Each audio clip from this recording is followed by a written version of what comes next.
United Nations Secretary-General Antonio Guterres welcomed Bolivia's decision to postpone general elections until September. Peaceful demonstrations have continued across the United States for the 8th consecutive day in the wake of George Floyd's murder. Several African leaders have expressed their concern regarding the continued racism and discrimination in the United States. From the headquarters of Telesur English in Havana, Cuba, this is From the South, I'm Katrina Goss.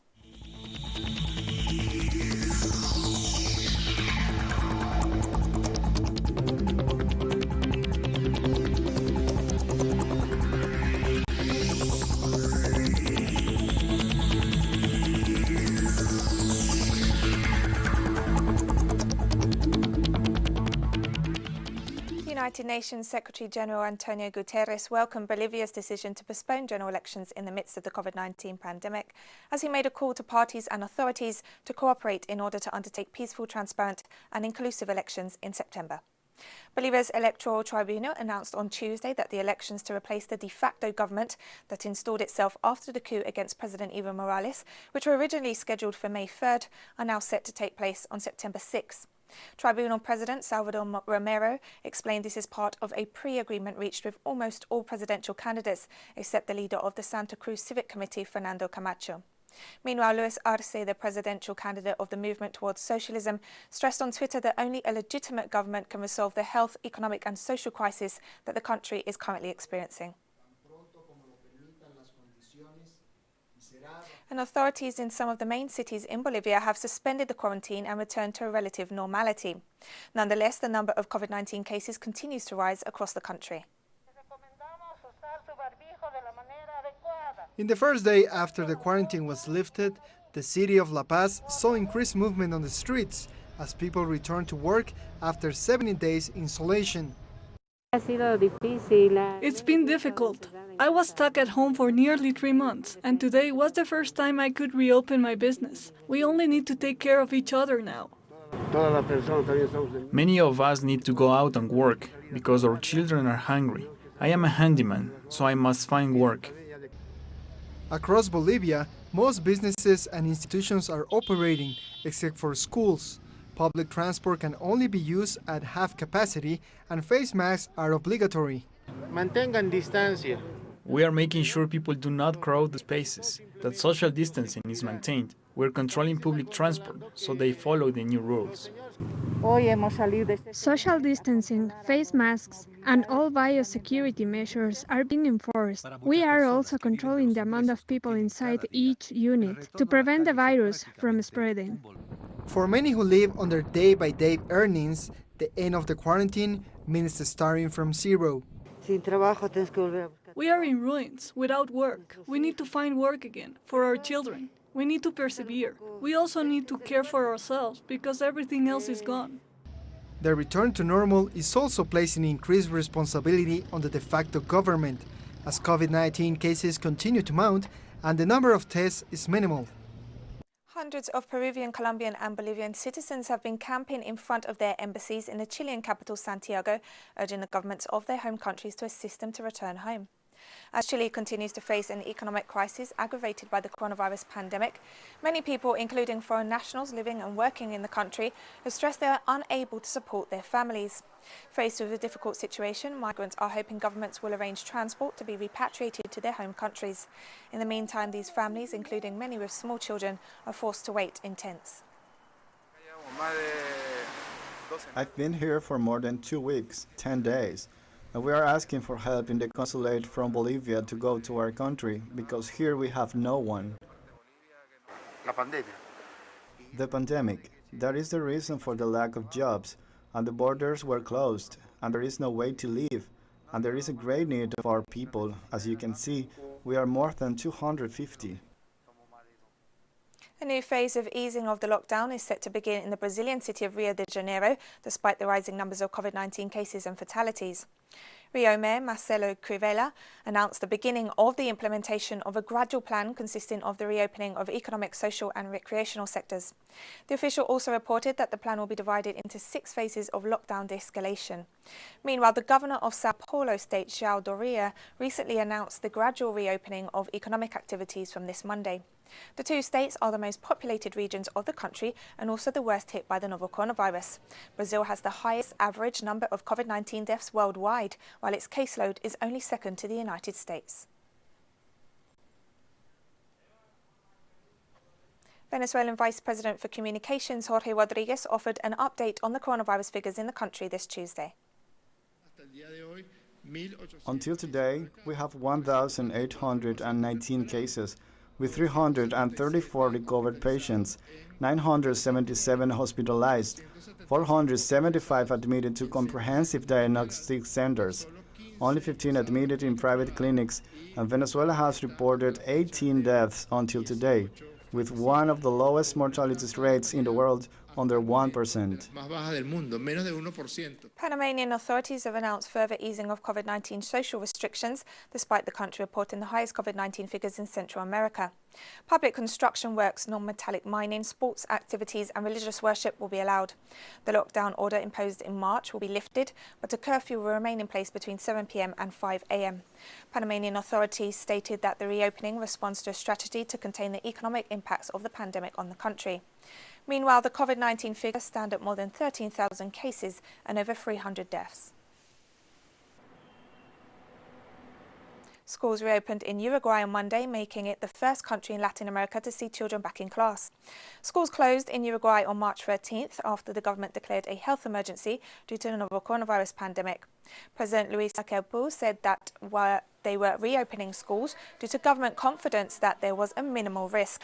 Some 80,000 students were allowed to return to classes on Monday and were divided into groups to allow for physical distancing. The return to the classroom is gradual and voluntary and includes face-to-face classes twice a week, along with virtual lessons. Uruguay is one of the less hit countries in South America, reporting just over 800 cases and 23 fatalities.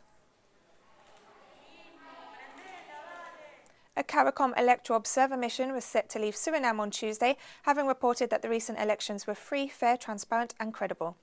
The mission spent 2 weeks in Suriname, where it monitored the general elections held on May 25th, as well as the pre- and post-election phases, and reported no evidence of fraud. The observer mission highlighted the transparency of the country's electoral system, pointing out that at every stage of the process, representatives of different political parties were allowed to scrutinise the proceedings. Trinidad and Tobago will resume economic activities as part of a plan to reopen the country. Retail stores, malls and professional services will resume business operations. Public servants will be required to work on a rotational basis, while taxi drivers must continue to operate at 50% capacity. Prime Minister Keith Rowley also announced the reopening of beaches, river resorts and sporting activities starting June 21st, but no decision has yet been made on casinos, bars and cinemas or places of worship. Since the pandemic started, the nation has reported 117 cases of COVID-19 and 8 deaths. The 2020 Atlantic hurricane season officially began on Monday, presenting a further challenge to the fight against the novel coronavirus pandemic. The forecast for 2020 suggests a slightly above average hurricane season, including 13 to 19 named storms, of which 6 to 10 could become hurricanes. Grenadian Minister of State Winston Garraway noted that the arrival of a hurricane in the midst of the COVID-19 pandemic would aggravate disaster management, health and security challenges. Meanwhile, authorities in Barbados announced new protocols would be put in place at hurricane shelters and rescue teams would be provided with proper protective equipment to prevent the spread of COVID-19. Over 15 hurricanes hit the North Atlantic area last year. And we have more stories coming up after this very short break, so don't go away.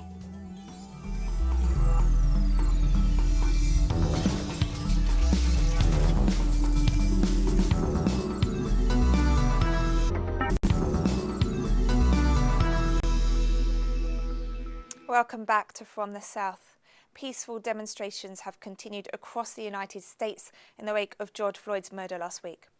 Thousands of protesters spent around 5 hours marching north through Manhattan as demonstrations against police brutality continue in New York City. Meanwhile, curfews have been announced again in several cities, including Philadelphia, Washington, Atlanta, Chicago, and Los Angeles. On Tuesday, the state of Minnesota filed a civil rights charge against the Minneapolis Police Department to launch an investigation into the death of George Floyd at the hands of the police. Former officer Derek Chauvin, who pinned Floyd to the ground, was initially expected in court on Monday. However, the appearance has been rescheduled for June 8th.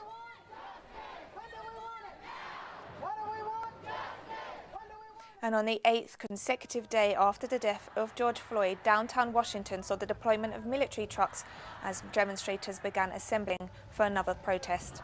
Meanwhile, in Ohio, demonstrators held a mass dying 1 week after George Floyd died in police custody. Protesters lay face down in front of the state capitol building.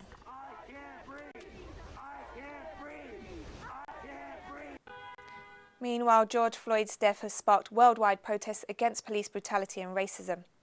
On Tuesday, police in Paris banned a demonstration planned in memory of Adama Traoré, a 24-year-old black man who died in a 2016 police operation, which some have likened to Floyd's murder. However, around 20,000 people defied the ban and took to the streets, where they were met with tear gas and rubber bullets. Violent protests broke out in France in 2016 after Adama Traoré's death. His family blamed excessive use of force during his arrest when the 24-year-old was pinned down by 3 police officers. And France entered the second phase of the lifting of its lockdown this Tuesday, which includes the removal of restrictions on movement and the reopening of restaurants and cafes. However, in Paris, where the outbreak remains more active than in the rest of mainland France, such services will be limited to outside terraces. France now ranks 8th in the world in terms of the number of coronavirus cases reported. The Russian Academy of Sciences has developed a drug that prevents the novel coronavirus from entering the human body. The drug complies with all laboratory regulations. Authorities reported that military doctors are currently conducting preclinical trials in St. Petersburg. In parallel, Russian authorities are working on 47 possible vaccines against COVID-19, which has so far infected over 423,000 people in the country and killed over 5,000. Hong Kong leader Carrie Lam on Tuesday hit out at the double standards of foreign governments regarding China's national security policy. Foreign governments have been responding in a high-profile manner. Some have threatened certain actions, and I can only say that they are adopting double standards. They take their own country's national security very seriously, but for the security of our country, especially the situation in Hong Kong, they are looking at it through tinted glasses. China tested almost 10 million people for the novel coronavirus in just over 2 weeks in Wuhan, the city where the pandemic began, reporting just a few hundred positive cases. Chinese authorities have brought the virus under control, but Wuhan officials launched a mass testing program after new infections emerged for the first time since the city reopened in April, following more than 2 months of lockdown. According to health officials at a press conference on Tuesday, more than 9.8 million people were tested in the city of 11 million. The city found a handful of asymptomatic cases on most days of the testing campaign, but reported 0 asymptomatic cases for the first time on Monday. Students returned to school in Singapore on Tuesday, while some workplaces reopened as coronavirus restrictions were eased. Singapore initially kept infections low through a strict regime of testing and contact tracing. However, the country has recorded over 30,000 cases, the highest official tally in Southeast Asia. Meanwhile, the death toll stands at 24.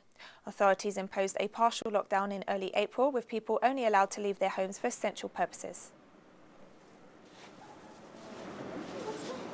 And also before that, the teachers has also placed designated seatings on all the chairs and tables. So this is to ensure that children know where exactly they are supposed to be and will minimize children's movement in the classrooms and within the center. And we're taking one last break now, but stay with us for more.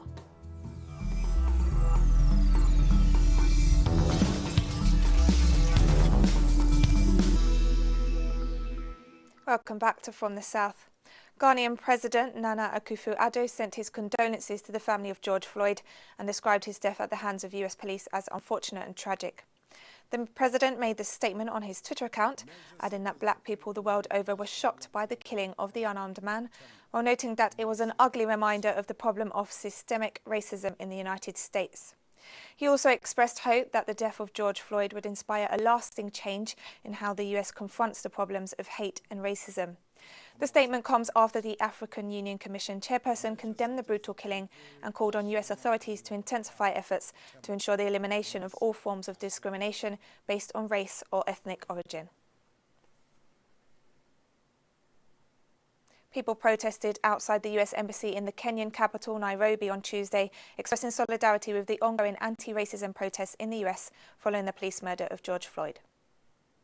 I'm here because I believe that when you are silent, you are part of the oppressor. And I am a privileged white woman from the US, and it is my responsibility to be speaking up against what is happening right now to Black people around the world, but especially in the country I come from. And the way that the country I come from treats this world too, this part of the world is not okay, and we need to speak up against that. The Zimbabwean government has summoned US Ambassador Brian Nichols to respond over claims made by a senior US official that Zimbabwe was one of several countries interfering in the ongoing protests in the United States. National Security Advisor Robert O'Brien yesterday told US media that Zimbabwe, together with China, Russia and Iran, were foreign adversaries who are trying to take advantage of anti-racist protests in the United States to interfere in its internal affairs. According to Zimbabwean government officials, Ambassador Nichols was reminded that Zimbabwe respects the United Nations Charter, which requires all members to respect the territorial integrity and political independence of all states. And forgiveness of the debt. Mali produced 700,000 tonnes of cotton in the 2019 to 2020 season, around 6.6% more than the previous year, according to the state-owned Malian Company for Textile Development.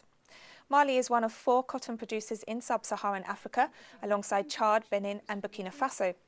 According to Chief Executive Baba Berth, the state company's target for next season is 820,000 tonnes.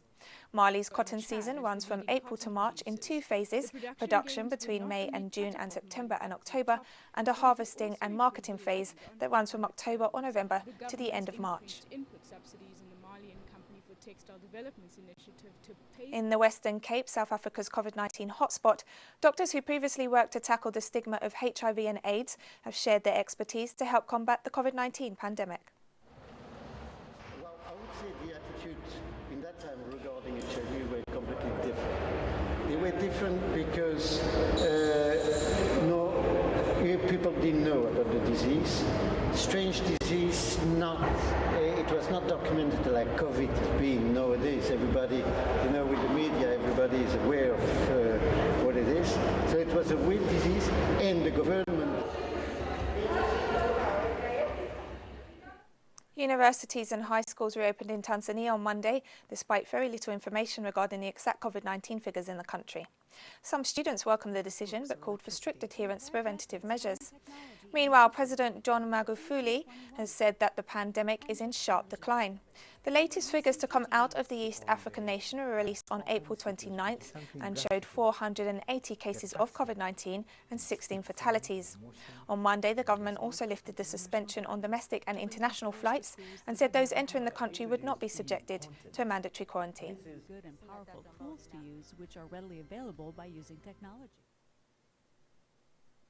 Health authorities in Morocco and Tunisia confirmed more cases of the novel coronavirus on Tuesday, as both countries continue to struggle against the pandemic. In Morocco, the health ministry has confirmed 26 new cases, pushing the total close to 8,000, as the death toll surged to 202. Meanwhile, Tunisia's health ministry has announced the number of cases rose to more than 1,000, and the death toll from the virus now stands at 48.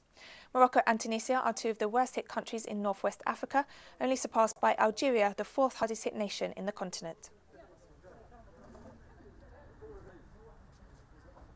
Authorities in Bangladesh have reported close to 3,000 new coronavirus cases over the past 24 hours. This massive surge in infections brings the total number of cases to over 52,000, with more than 700 deaths since the outbreak began. Bangladesh was also hit by Cyclone Amphan in May in the midst of the pandemic. Authorities have decided to divide the country into 3 coloured zones, red, yellow and green, taking into account the incidence of new COVID-19 cases. The UN mission to Libya has said that the nation's warring parties have agreed to restart ceasefire talks after weeks of intense fighting near the capital, Tripoli.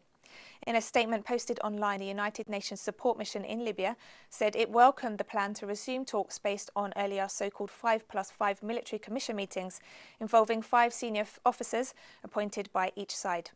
2 ceasefires had already been agreed this year, but both shelling and fighting have continued. Foreign intervention has reportedly raised the stakes, with a flow of increasingly powerful weapons being delivered to both sides by their allies. Holding between the Prime Minister Israeli forces have detained 23 Palestinians, including 2 former prisoners and 2 minors, from various parts of the occupied West Bank and East Jerusalem. According to the Palestinian Prisoner Society, the arrests were made during an Israeli incursion into several areas of the occupied territories, including the Farwa refugee camp. Among the detainees were an 18-year-old high school student and a 16-year-old from Hebron, while a father and his 2 sons were arrested north of Jericho. And we've come to the end of this news brief. You can find these and many other stories on our website at telesurenglish.net. And you can also join us on social media, Facebook, Twitter and Instagram. For Telesur English, I'm Katrina Goss, and thank you for watching.